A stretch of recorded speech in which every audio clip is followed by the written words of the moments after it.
Muy buenas tardes, bienvenidos a esta primera emisión de Noticiero Guatevisión, nuestra emisión en directo, donde vamos a conocer lo más relevante de lo que ha ocurrido en el país y lo que ha sacudido a la República de Guatemala en estas últimas horas. Una declaración del presidente Trump en su cuenta de Twitter que ha movilizado al sector privado guatemalteco, a los políticos en campaña, al Congreso de la República y del cual estamos a la expectativa de un posicionamiento del organismo ejecutivo. Bienvenidos, comenzamos con la información. Siéntete bien en Farmacias Cruz Verde. Buen servicio no cuesta más. Y esto es de lo que les contaba y de lo que están hablando todos en Guatemala, y no solo en Guatemala, en América Central y en Washington, D.C. y en parte de los Estados Unidos. En la mañana de hoy, el presidente de los Estados Unidos, Donald Trump, publicó en su cuenta de Twitter, donde regularmente hace sus grandes anuncios de gobierno, y cito literalmente que Guatemala, que ha formado caravanas de migrantes y mandado un gran número de personas, algunas con récord criminal, hacia los Estados Unidos, ha decidido romper el trato que tenía con nosotros de firmar el acuerdo de tercer país seguro. Nosotros estábamos listos, pero ahora estamos viendo cómo los sancionamos con el incremento de impuestos a los productos de importación y a los aranceles. Guatemala, dice Trump, no ha sido buena. Gran ayuda económica de los Estados Unidos les fue suspendida hace 9 meses por orden mía. Es el tuit del presidente Donald Trump publicado hoy y que ha generado gran controversia en la Unión Americana y obviamente en territorio nacional.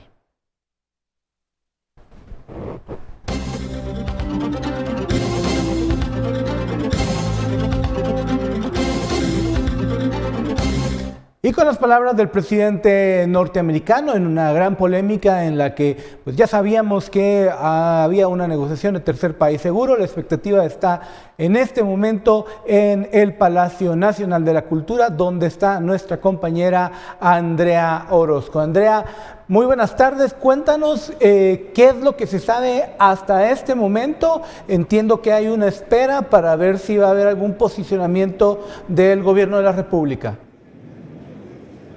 Gracias, Otto Ángel. Muy buenas tardes. Efectivamente, hace pocos minutos el secretario de Comunicación Social de la Presidencia, Alfredo Brito, confirmó que el presidente dará unas declaraciones respecto a este tema. Por eso estamos acá en el Palacio Nacional de la Cultura a la espera de esa declaración del presidente Jimmy Morales. Andrea, ¿hay algunas señales o luces de lo que el Ejecutivo ya ha tenido una posición? Entiendo que incluso hubo una controversia respecto a un comunicado que la Cancillería había publicado y después decidió retirar y después vuelve a publicar. ¿Tienes alguna idea, alguna información de qué decía este comunicado? Sí, efectivamente, Otto Ángel, el comunicado que se hizo público durante la mañana básicamente indicaba que es culpa de la Corte de Constitucionalidad y la resolución que hizo respecto a que el presidente Jimmy Morales no puede firmar para que Guatemala se convierta en un país seguro. El gobierno indicaba que debido a esta resolución de la CC es que se están afectando las relaciones bilaterales con Estados Unidos, puesto que pues ya se había llegado a un acuerdo, no lo dice tal cual, sin embargo sí culpa a la Corte de Constitucionalidad por lo que está ocurriendo en estos momentos. De hecho, Andrea, hay una publicación también en Facebook, que es el Facebook del presidente Morales. ¿Tú nos puedes corroborar si es esta una, no declaración oficial, pero si es el Facebook del presidente con palabras bastante duras hacia la Corte de Constitucionalidad? Efectivamente, bueno, como te repito, Otto Ángel, el presidente señaló que las relaciones bilaterales con Estados Unidos están siendo afectadas por esa resolución de la Corte de Constitucionalidad, en donde se indica que Guatemala no puede convertirse en un tercer país seguro para las migraciones. Y pues estamos a la espera de que sea eso lo que el presidente Jimmy Morales venga a ratificar en cuanto de esta declaración, que estamos esperando acá en el Palacio Nacional de la Cultura. Andrea, para terminar este enlace, cuando aparezca el presidente Morales, obviamente de nuevo nos comunicaremos contigo. ¿Dónde está la canciller Sandra Jovel, que sería una de las primeras responsables en aclarar, en dar un posicionamiento más claro sobre esto? Sí, justamente no se indicó de parte de Cancillería en qué fecha viajó o va a regresar, pero ella se encuentra en Argentina asistiendo a una reunión del Grupo de Lima, según la información oficial. No se ha dicho de manera concreta si ella también participará en algún tipo de reunión, porque recordemos que en Argentina también se tiene una controversia debido al intento de adquisición de los aviones Pampa 3, que pues la Corte de Constitucionalidad también indica que no se pueden adquirir de la forma en que se estaba haciendo. Comunicación oficial sobre este tema no tenemos, pero efectivamente ella está en Argentina en una visita de trabajo.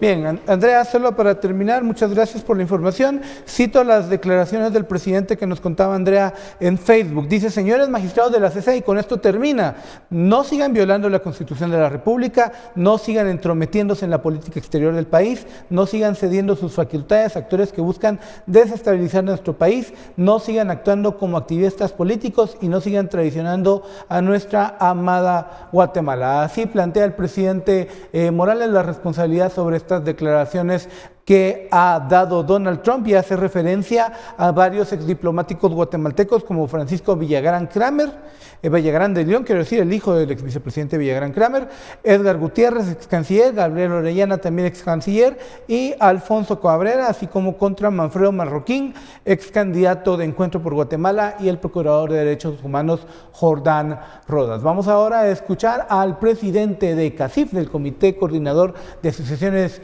Agrícolas, Comerciales, Industriales y Financieras, Juan Carlos Teffel, que aseguró que las amenazas del presidente Trump podrían afectar la economía en Guatemala. Además señaló que la Corte de Constitucionalidad esta vez se extralimitó al otorgar el amparo con el que el Ejecutivo había sostenido que ya no podía reunirse con Donald Trump. Hay que decir que no es solo las remesas, son aranceles a los productos guatemaltecos que van hacia Estados Unidos y un impuesto a las remesas y cualquier transferencia que venga a Estados Unidos hacia Guatemala.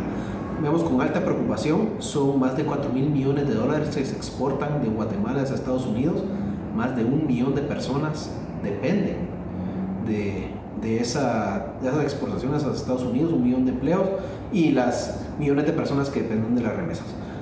Bajo ningún punto de vista esto lo que logrará es detener la migración, al contrario, aumentará la migración y creará una crisis en el país. Hay que entender que esto no es un tema del gobierno, un tema del sector privado, esto es un tema de país, un tema de nación, que si esto no llega a tener una buena resolución en las negociaciones entre el gobierno de Estados Unidos, somos los guatemaltecos que nos vamos a ver afectados.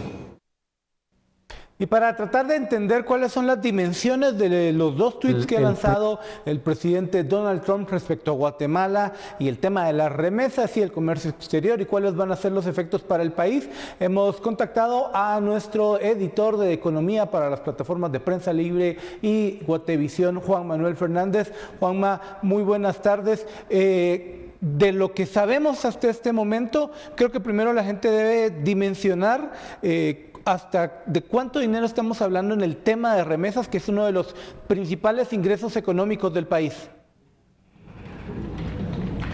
Buenas tardes, Otto y televidentes de Noticiero Guatevisión. Efectivamente, las remesas es uno de los mayores volúmenes de dinero que se manejan en Guatemala. Si nos vamos a las cifras del 2018 contabilizadas por el Banco de Guatemala, se recibieron 8 millones de quetzales por hora en Guatemala. Estamos hablando de 192 millones de quetzales diarios. Entonces, un eventual impuesto, así como lo amenaza Trump en su tweet a las remesas en Guatemala, sí podría generar varios efectos, tanto a corto como a largo plazo. ¿Hay alguna industria en el país que genere 192 millones de quetzales diarios? No, tendrías que sumar todas las exportaciones de Guatemala para superar ligeramente ese monto. de todas las industrias que exportan. ¿Y cómo estamos en cuanto a la recepción de remesas? ¿Este va a ser el mejor año o han habido años mejores? ¿Viene para abajo? ¿Cuál es la tendencia en este tema? No, efectivamente el Banco de Guatemala ya cuantificó que vamos a recibir arriba de los 10.000 millones de dólares. Sí es una cifra récord, pero en cuanto a tasa de crecimiento, más bien se va a desacelerar un poco con respecto a 2017, que crecieron un 14%, este año van a crecer un 9%. Crecerán menos, pero siempre es un monto alto que va a resentir un eventual impuesto. Juanma, en diferentes velocidades. Hablemos en efecto de esto que me planteabas, diferentes velocidades para el impuesto, pero el resto de efectos en la economía. Ya hemos escuchado que, y vamos a ver a lo largo de este informativo, los posicionamientos del sector empresarial guatemalteco, porque comienza a generar preocupaciones, pero creo que desde donde manejas tu información tienes mucho mayor dominio de qué efectos estamos comenzando a tener. Sí, en el tema de las remesas hay un primer efecto así inmediato que se va a reflejar a finales de julio, que es que los migrantes van a apresurarse a enviar todos los ahorros que les sea posible. Desde que empezó la presidencia de Trump así ha sido la tónica y este anuncio lo va a acelerar ese sentimiento. Sin embargo, a futuro, a mediano y largo plazo, un impuesto en las remesas implicaría un sacrificio en el monto que selecciona el migrante para enviar a Guatemala. Ese sacrificio también se puede reflejar en el consumo y en el gasto de los que reciben remesas en Guatemala y por ende va a generar pues que la economía tarde en reactivarse y a más largo plazo pues es contraproducente para Trump porque puede generar incluso más migración de guatemaltecos. Esos son los efectos a corto y a mediano plazo: consumo, gasto, y a más largo plazo podría haber incluso personas que traten de evadir el impuesto, que no acepten el pago y busquen mecanismos alternativos, por supuesto ilegales, que podrían propiciar un contrabando de efectivo hacia Guatemala. Eso es un poco más difícil porque está muy regulado la salida y entrada de dinero desde y hacia Estados Unidos, pero no se puede descartar que gente intente, pues al margen de la ley, también enviar su remesa. Juanma, en el escenario como la mayoría de guatemaltecos, tengo un familiar en Estados Unidos que me está mandando dinero. En este momento, ¿qué es lo más importante? ¿Qué es lo que tengo que saber? Pues estas cosas no son de un día para otro, ¿verdad? Con el paso de los días no va a haber un impuesto de forma inmediata porque es una medida de presión que está ejerciendo Trump para lograr un compromiso, una respuesta de parte del gobierno guatemalteco en el tema migratorio. Entonces, de momento, el efecto más bien puede ser que reciban más dinero del que recibieron el mes pasado. En el mediano y largo plazo sí podría haber, si esto se concreta, se cristaliza, como es la intención de Trump, un menor envío porque es lo primero que genera un impuesto, que la gente tienda a bajar el monto que envía a Guatemala. Y ya para terminar, en el tema de aranceles, que era el otro que planteaba Donald Trump, ¿qué impacto va a haber para la industria guatemalteca, para el comercio guatemalteco? ¿Alguien ya se ha animado a hacer un cálculo, una estimación de qué impacto puede tener esto? No, ahorita es muy apresurado hacer una estimación, pero sí generó un cierto nerviosismo en el sector privado, sabiendo que Estados Unidos es nuestro principal socio comercial. Con Estados Unidos hay un tratado de libre comercio que no solo suscribió Guatemala, sino toda Centroamérica y República Dominicana, y que está vigente en el país desde el 2005. Estamos hablando de que tenemos 14 años de tener certeza jurídica en las exportaciones, en las ventas que se envían a este país, pero Trump ha demostrado en el pasado que una orden suya de Twitter sí puede generar un impacto en el comercio. Pasó con México, pasó con China y puede pasar con Guatemala. Sectores sensibles, el primero que te podría decir es el sector textil, que tiene mucha competencia a nivel internacional, que Estados Unidos es el principal comprador, y como principal comprador pues también tiene el control de las reglas del juego, y sí podría generar eventualmente, si grava, es decir, si pone un impuesto a las exportaciones de Guatemala, que otro competidor de nuestro país sea beneficiado y que haya un efecto incluso en la industria a nivel de empleo. Es muy pronto para avisorar algo así, pero no se puede descartar que una orden unilateral pues puede generar incluso que nuestro país tenga que acudir a mecanismos de arbitraje enmarcados dentro del TLC por una violación a un acuerdo comercial. Bien, muchas gracias Juan Manuel Fernández, editor de Economía para Prensa Libre y Guatevisión. Ahora tratamos de entonces dimensionar cuáles son los efectos, por lo menos en lo económico y principalmente en el bolsillo de los guatemaltecos. Seguimos con más.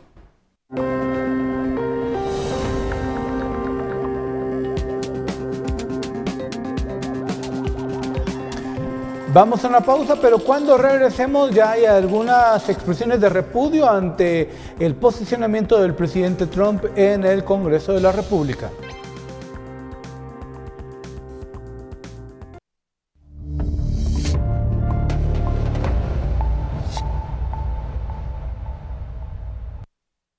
Muchas gracias por acompañarnos en Noticiero Guatevisión. Los mensajes lanzados por el presidente de los Estados Unidos, Donald Trump, causaron reacciones en Huehuetenango, donde el envío de remesas por connacionales es el principal sustento de su economía.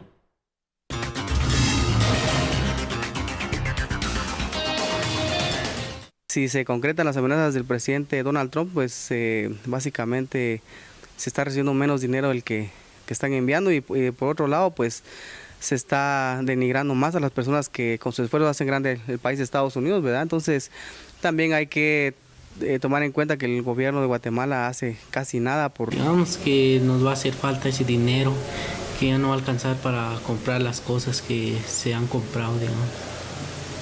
Y nos van a afectar mucho. Es así que sirven de alimentos, digamos uso de ropa, todo eso. Nos va a hacer falta todo eso, ¿no? La gente que está allá ya no puede mandar dinero acá para su sostén diario de su familia, pues, ¿verdad? Entonces sería que el gobierno estadounidense también tenga un poco más de conciencia para nuestro país.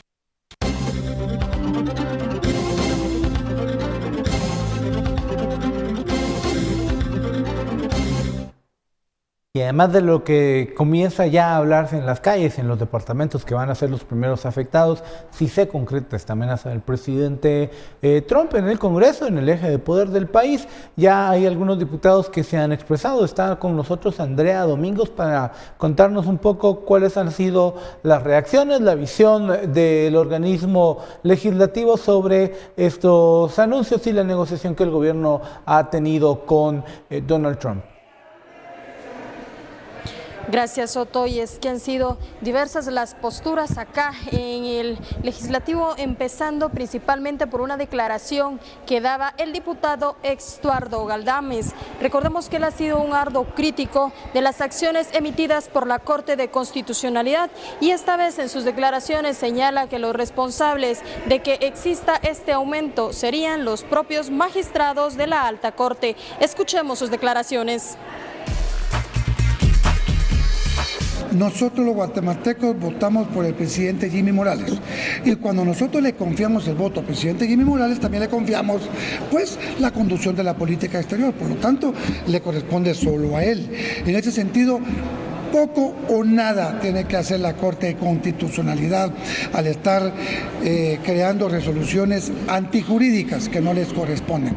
Por lo anterior, que los guatemaltecos vayamos a pagar un arancel mayor por nuestras exportaciones a Estados Unidos o que nuestros connacionales migratorios que están en Estados Unidos y que apoyan con las remesas a sus familias que viven en Guatemala tengan que pagar un impuesto, eso se lo debemos específicamente al gobierno de facto establecido por la Corte de Constitucionalidad, específicamente por 3 magistrados que se están involucrando en lo que le corresponde solo y únicamente al presidente de Guatemala, Jimmy Morales, en cuanto a la conducción de la política exterior.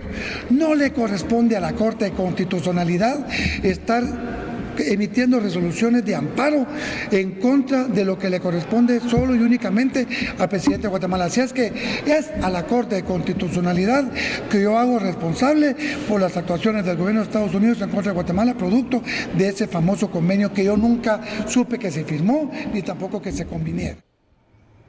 Pero dentro de la bancada oficial hay posiciones encontradas, como las del diputado Marcos Jax, quien momentos antes de estas declaraciones incluso quemaba piñatas, como lo podemos observar en estas imágenes, como él quemaba una piñata que ilustraba al presidente Donald Trump, señalando su malestar y su descontento por estas acciones emitidas y las declaraciones que daba el presidente Donald Trump a través de su cuenta de Twitter, señalando que está en desacuerdo que se le pueda imponer un arancel más alto a las remesas que ya pagan nuestros connacionales, indicando también que ellos ya pagan un impuesto en Estados Unidos por el trabajo que realizan 1 u 8 o 12 horas seguidas, y incluso señala que está molesto por esta acción, y además señala que será el Congreso de la República quien ya se encuentra analizando con diferentes entes cuáles van a ser las medidas a seguir, también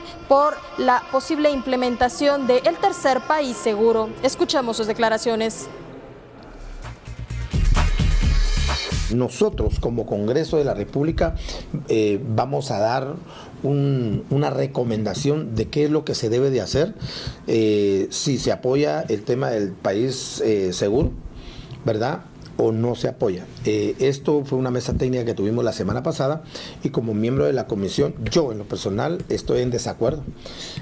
No podemos permitir que un país como Guatemala, que tenga tanto guatemalteco que está en busca del sueño americano, vengan a recibir más migrantes a Guatemala. Y miren, espérense que se publique de que Guatemala está recibiendo solicitudes de asilo político. Se dejan venir los suramericanos, se dejan venir todos los de otros países, incluyendo Asia, que vienen a dar la gran vuelta para poder ingresar por acá. Así que vamos a tener un caos. Guatemala no está preparado.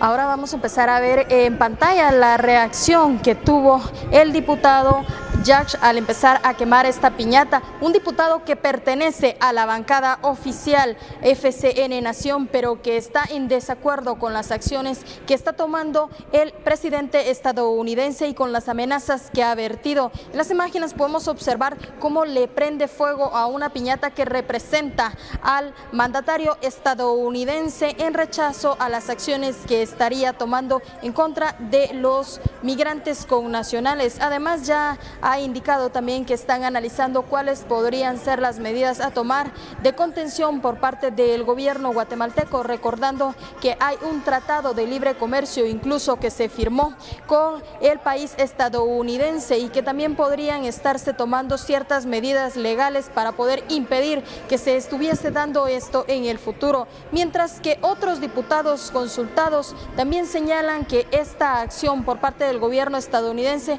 es por las malas medidas y la mala administración del gobierno del presidente Jimmy Morales, señalando que no tiene un criterio establecido ni tampoco puede manejar la política exterior. Además, otros indican que no habría que temer de momento, pues solo es un tuit que se está presentando por parte del mandatario estadounidense y no son medidas que ya se estén concretando. Es decir, que aún el gobierno guatemalteco tendría tiempo para poder estar realizando e interviniendo alguna negociación con el gobierno estadounidense. Con estas imágenes yo regreso con ustedes a estudios. A las 6 y 9 de la noche le tendremos todas las posiciones de las bancadas que ya fueron consultadas y que se encontraban en sus oficinas o acá en el Congreso de la República. Por una Guatemala en paz, Andrea Domínguez. Andrea Domínguez, entonces desde el organismo legislativo, algunos legisladores decían entonces es solo un tuit. Bueno, con solo un tuit el gobierno de México inició todo un plan y a propósito de él van a evaluar en 45 días con su contraparte norteamericana el flujo migratorio hacia el norte, el cual se redujo, oiga bien, 1/3 desde principios de junio, cuando se armó toda la controversia entre el presidente Trump y que forzó que su canciller Marcelo Ebrard tuviera que ir a negociar directamente con la Casa Blanca para evitar un bloqueo comercial. El canciller de México, Marcelo Ebrard, informó el lunes sobre los resultados en el control de flujo migratorio hacia Estados Unidos, según el acuerdo alcanzado entre ambos países el 7 de junio. Y el despliegue de la Guardia Nacional, así como la aplicación de la ley de migración, la ley correspondiente, ha llevado a que tengamos una reducción en el flujo migratorio alrededor del 36.2%. Tras reunirse el domingo con su contraparte Mike Pompeo, Ebrard hizo un balance del encuentro en el que el gobierno estadounidense agradeció los avances. Ebrard reiteró que no se abordó la posibilidad de que México se convierta en un tercer país seguro, con la obligación de tramitar todos los pedidos de asilo de los migrantes que pasan por su territorio. Y acordamos reunirnos de nueva cuenta para ese y otros temas en Washington dentro de 45 días. El Departamento de Estado aún no confirmó una cita para el 5 de septiembre, cuando se cumplen los 90 días establecidos en el acuerdo migratorio, por el cual Estados Unidos dejó en suspenso imponer aranceles de entre 5 y 25% a todas las importaciones mexicanas, a cambio de que México tomara medidas para frenar el flujo de inmigrantes hacia el norte. Ambas partes convinieron entonces que si las acciones no tenían los resultados esperados, tomarían medidas adicionales. Desde entonces, México multiplicó las detenciones y deportaciones de migrantes, principalmente familias centroamericanas. Expertos advirtieron que el descenso en la migración puede ser estacional, dadas las altas temperaturas del verano boreal en la zona. Pero funcionarios estadounidenses han afirmado que las medidas del gobierno mexicano están dando resultado.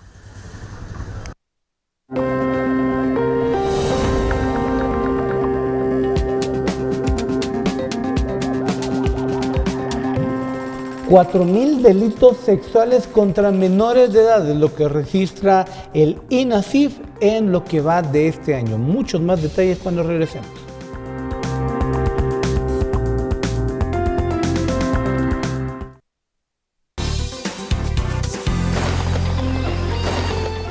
Buen día, es un gusto acompañarle y compartir el pronóstico del clima para hoy martes 23 de julio y prevalece el ingreso de humedad por ambos litorales del Caribe y del Pacífico, con un ambiente cálido y húmedo donde se registran temperaturas máximas de 34 grados centígrados para los departamentos en el sur, 37 en el oriente, meseta central y occidental se reportan temperaturas de 27 grados centígrados y para el norte del país unas temperaturas máximas de hasta 36 grados centígrados. Estas temperaturas conjunto con el ingreso de humedad favorecerá la presencia de lluvias con posibilidad de actividad eléctrica por la tarde y noche, especialmente en los departamentos ubicados en el sur y estará dirigiéndose hacia el centro del país.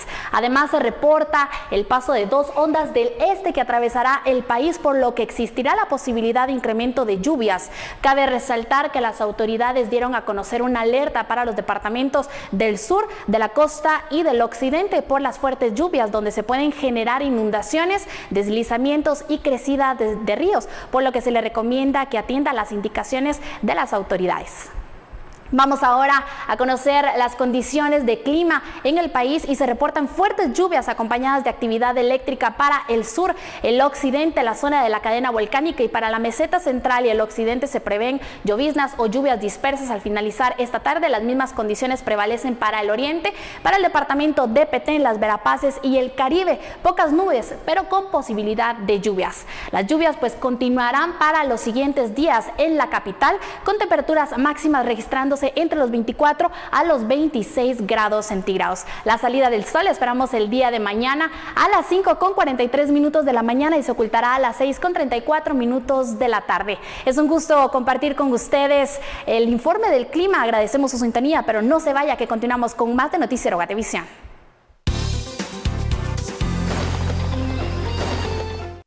Dadiana Cabrera nos cuenta que 688 niños y niñas entre 1 a 9 años han sido evaluados por el INASIF por investigaciones relacionadas con delitos sexuales. La cifra va a subir todavía más según este reporte de Dadiana. Buenas tardes. Del 1 de enero al 30 de junio de 2019, el Instituto Nacional de Ciencias Forenses ha realizado 4.186 exámenes clínicos por violencia sexual a menores de edad, siendo el 90% de sexo femenino y el 10% masculino. Una de las cosas más importantes es tener la solicitud de peritaje por parte de la autoridad competente, ¿verdad? Que puede ser el Ministerio Público o el organismo judicial. Ya con esa orden de solicitud de peritaje, pues ya nosotros lo metemos a nuestra base de datos.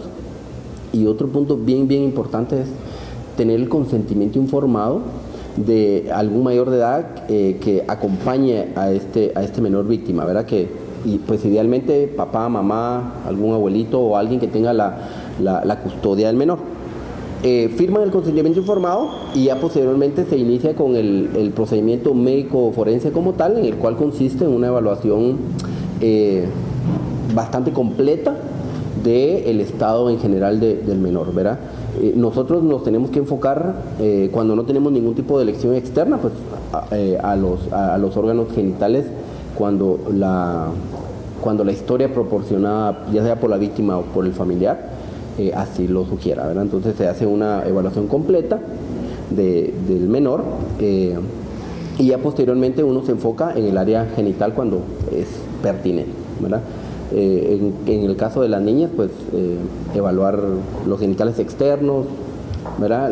Si tienen algún tipo de lesión, si su himen está o no íntegro, por ejemplo, y también el área anal, que es también bien importante cuando la historia sí nos lo sugiere.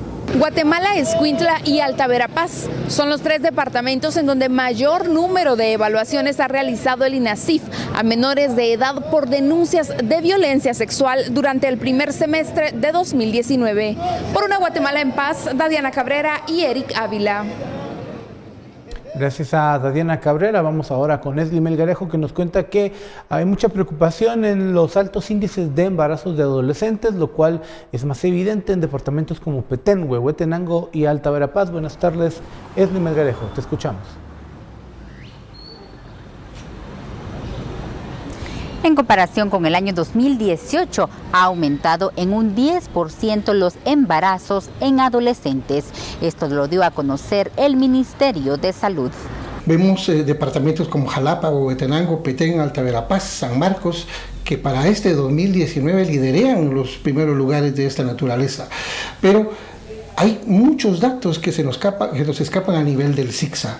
Lamentablemente a nivel comunitario, incluso muchos embarazos que se están ocultando y se llegan incluso cuando van a tenerse a la inscripción de los mismos, no son las niñas las que lamentablemente tienden a poner su nombre como mamás, sino pueden ser las mismas abuelas. Entonces también hay unos datos que se nos están escapando en ese sentido, y no digamos los embarazos escondidos. Son una de las cosas que se está trabajando en este tipo de procesos y en estas áreas de salud, que realmente son 10, en el cual el plan está tratando de abarcar la mayor cantidad de adolescentes posibles. Son muchos los factores, realmente van desde muy mala comunicación con los papás, si lo miramos, pobreza extrema, analfabetismo, son muchos. Yo creo que es multicausal.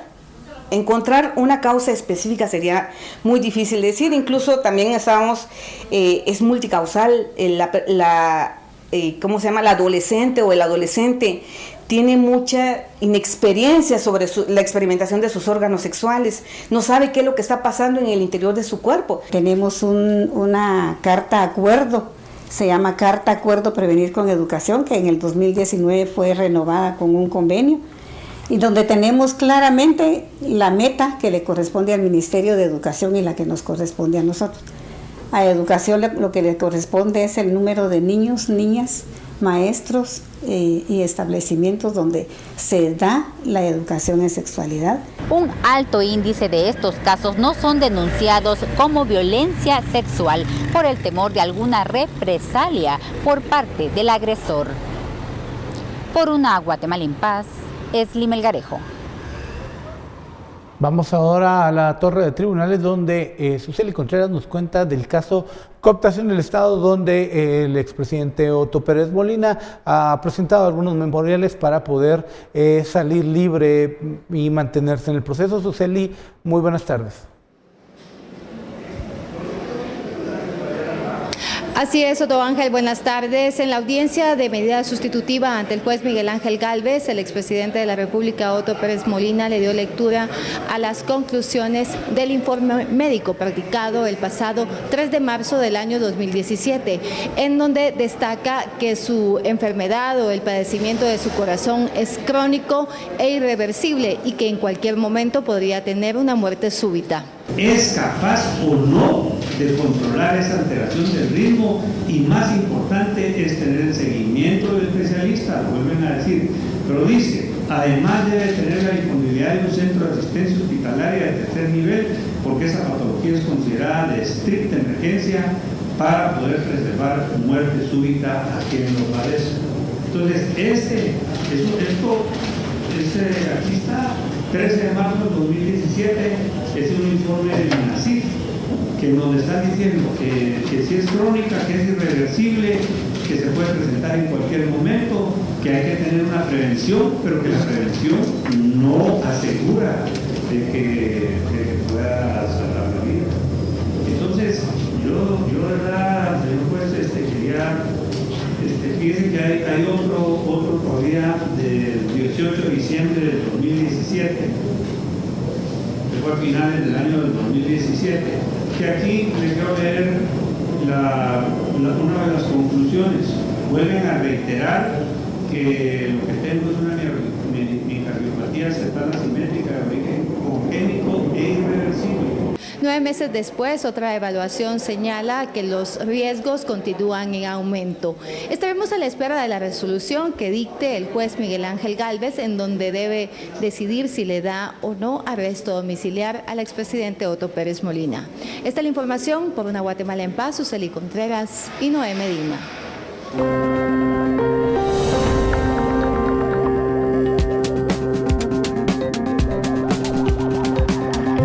Vamos a una pausa comercial, pero cuando regresemos en las filas de la compañía de ballet Sarasota de Florida, aparece un guatemalteco. Le contamos esta historia.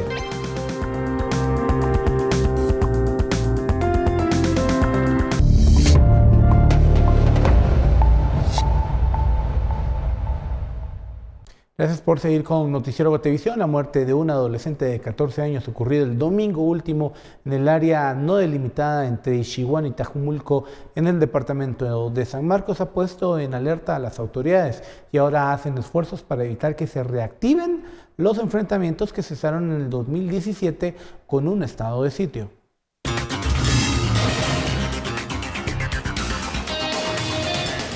Los vecinos de Tajumulco señalan que personas no identificadas de Tuichán y Ixiguán habrían disparado el domingo último en contra de la integridad física de un adolescente que al parecer pastoreaba ovejas y habrían sobrepasado los límites que aducen divide a ambos municipios. Quien en vida correspondía al nombre de Luciano Gumercindo Romero López, de 14 años de edad. La información que se maneja en este momento es de que el fallecido se hacía acompañar de otros 6 menores de edad que andaban pastoreando lo que es ganado y lo que es unos cabritos. Debido a que al parecer el adolescente de 14 años de edad era originario de una comunidad de Tajumulco, San Marcos, las autoridades gubernamentales se reunieron este lunes para coordinar acciones que eviten que se reactiven los enfrentamientos que cesaron con el estado de sitio. Lo que queremos es mantener, digamos, la tranquilidad, digamos de esta forma, en ambos municipios, en Tajumulco, Ixiguán, y para eso pues se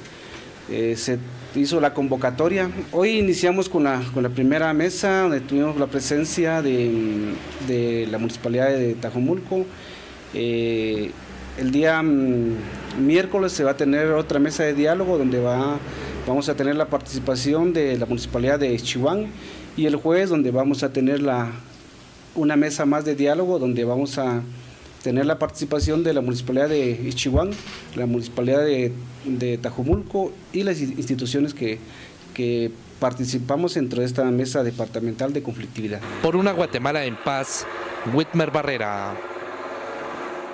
Un grupo de graduandos de Quetzaltenango invirtió cerca de 4,000 quetzales en remozar la pintura de una de las áreas de juegos infantiles y canchas polideportivas del Centro Recreativo Municipal El Chirriés, que está abandonado por la comuna quetzalteca.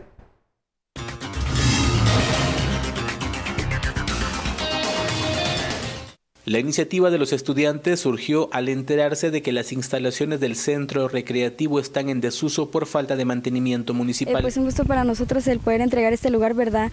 Hacer un cambio, la verdad, en mi experiencia, les podría decir que yo desde pequeño venía a este lugar, ¿verdad? Entonces sí se me hace como que un poco triste el que este lugar pues ya no estuviera en funcionamiento, entonces como que nuestro grupo de seminario pues tuvo esa iniciativa, ¿verdad? De poder darle nuevo funcionamiento a este lugar para que tampoco quede como que olvidado, ¿verdad? Se cuestionó al concejal Julio Lima sobre el presupuesto de mantenimiento que la comuna destinó a las instalaciones que están abandonadas. La municipalidad va a invertir en la recuperación de las piscinas y reinvirtió en la limpieza general de este establecimiento. Yo creo que si ellos vienen y dicen nosotros vamos a pintar los juegos infantiles, pues yo creo que también es bueno que se involucren.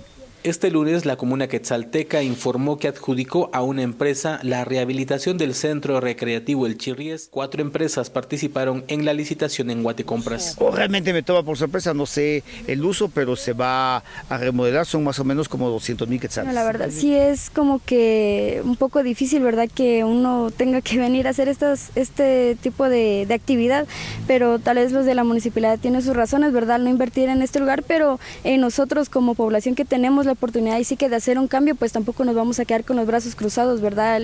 Al esperar algo de quizás que algo que no pueden hacer, entonces... Por una Guatemala en paz, desde Quetzaltenango, Maynor Toc, Noticiero Guatevisión.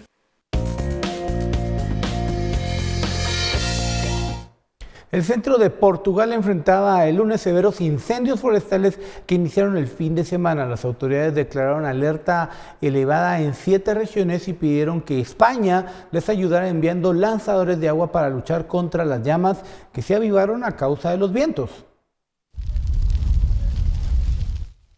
El centro de Portugal vive severos incendios forestales desde el sábado. El lunes, las autoridades pidieron a España que enviara 2 aviones lanzadores de agua para luchar contra las llamas que se avivaron por la noche a causa de los vientos. 7 regiones fueron declaradas en alerta elevada por los incendios. Por la mañana, los bomberos anunciaron que habían contenido las llamas al 90%. Los fuegos dejaron hasta el momento más de 3 decenas de víctimas, entre heridos, quemados o intoxicados por humo. 8 son bomberos. La policía investiga las causas de los incendios forestales, pues las autoridades se han cuestionado cómo puede ser que 5 incendios de dimensiones tan significativas hayan empezado en lugares tan cercanos. Un sospechoso de 55 años fue detenido el domingo por haber iniciado el fuego cerca de Castelo Branco. Portugal vive bajo el recuerdo de los pavorosos incendios de junio y octubre de 2017 en el centro del país, que causaron la muerte de 114 personas en total. Más de 250,000 hectáreas de bosque fueron víctimas de incendios en toda Europa entre enero y abril de 2019. Y vamos ahora al continente americano. En Venezuela el servicio eléctrico fue restituido el martes en toda la capital, Caracas, y varias regiones del país sudamericano, tras un nuevo apagón que dejó a oscuras, siendo una potencia energética, a casi todo el país. Las autoridades atribuyeron la falla a un ataque electromagnético. Venezuela recuperaba gradualmente el servicio eléctrico el martes tras un gigantesco apagón que el lunes dejó sin luz a los 23 estados del país. Las autoridades indicaron que el 100% de la capital, Caracas, tenía electricidad y con el correr de las horas se iba restituyendo el sistema en Mérida, Trujillo, Barinas y Aragua. El corte impactó los servicios de transporte, el suministro de agua potable y las comunicaciones telefónicas. Según el privado Observatorio de Servicios Públicos, una docena de hospitales quedaron sin luz al no funcionar sus plantas eléctricas. El gobierno atribuyó el incidente a un ataque de carácter electromagnético que buscó afectar el sistema de generación hidroeléctrica de Guayana. Allí está la central hidroeléctrica de Guri, fuente de 80% de la energía que consume Venezuela. El presidente socialista Nicolás Maduro denunció por su parte un nuevo ataque criminal.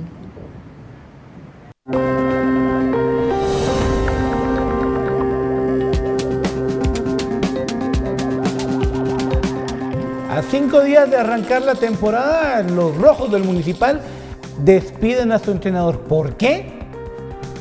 Nadie sabe, pero vamos a tratar de responderlo.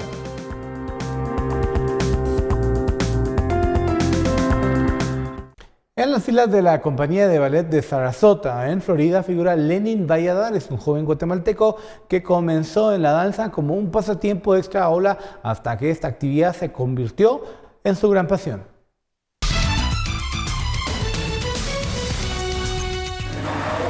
Con 16 años de edad, Lenin Valladares decidió salir del país para perseguir su sueño de ser un bailarín de ballet profesional.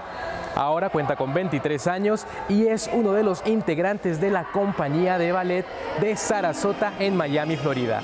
Conozcamos un poco más la historia de este talentoso artista guatemalteco.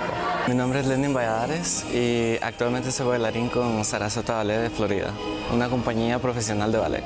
Al principio fue Princeton Dance and Theater Studio, que es en New Jersey, y luego de ahí fui a Florida, que estuve 4 meses en Patel Conservatory, y luego fui a Sarasota Cuban Ballet School, que fue donde estuve 2 años y medio, antes de que me aceptaran en San Francisco Ballet School, donde fue que terminé mis estudios en el 2015-2016. En el 2016 fui parte de un programa que se llama Tulsa Ballet 2, que es un programa para jóvenes que están aspirando a ser miembros de la compañía profesional.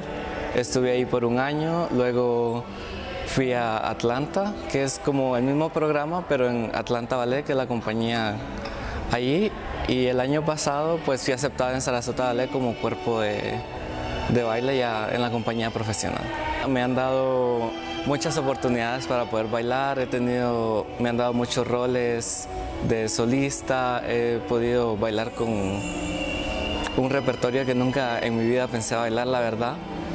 Y me ha hecho crecer mucho como bailarín y como persona también. Mi interés por la danza creció bastante y lamentablemente ahí como en Guatemala es muy pocas las oportunidades que un bailarín puede tener. Entonces también me interesó empezar a buscar y nutrirme más con conocimientos que uno puede encontrar en otros lugares, en otras compañías. Lenin Valladares se acercó con nosotros a pedirnos nuestro apoyo y como parte de nuestros objetivos, nosotros consideramos que la educación y la cultura son los ejes fundamentales para el desarrollo del ser humano. Nosotros decidimos apoyar a Lenin en sus estudios superiores de danza. Lo continuamos apoyando hasta el 2016 y ahora tenemos la sorpresa de que nuestro apoyo y la tenacidad y el esfuerzo de Lenin rindieron frutos. Valladares cuenta que cada día se esfuerza por crecer como artista y por destacar en la compañía de danza que integra actualmente. Además cuenta que uno de sus planes es poder llevar a cabo una presentación en nuestro país y de esta forma promover la apreciación por esta forma de danza. Por una Guatemala en paz, para Noticiero Guatevisión, Pablo Juárez.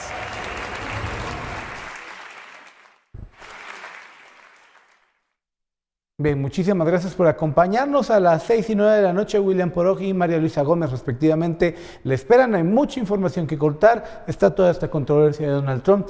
También le vamos a dar seguimiento a este asunto que ya quedó de alguna manera relegado de la reunión entre los exmilitares que exigían una compensación al gobierno y la comisión de diálogo. Hoy hubo una cita. Todo esto se lo contamos en las emisiones que tenemos y además, si existe alguna información relevante, vamos a interrumpir la programación para contarle. Muchas gracias por acompañarnos y que tenga un muy buen día.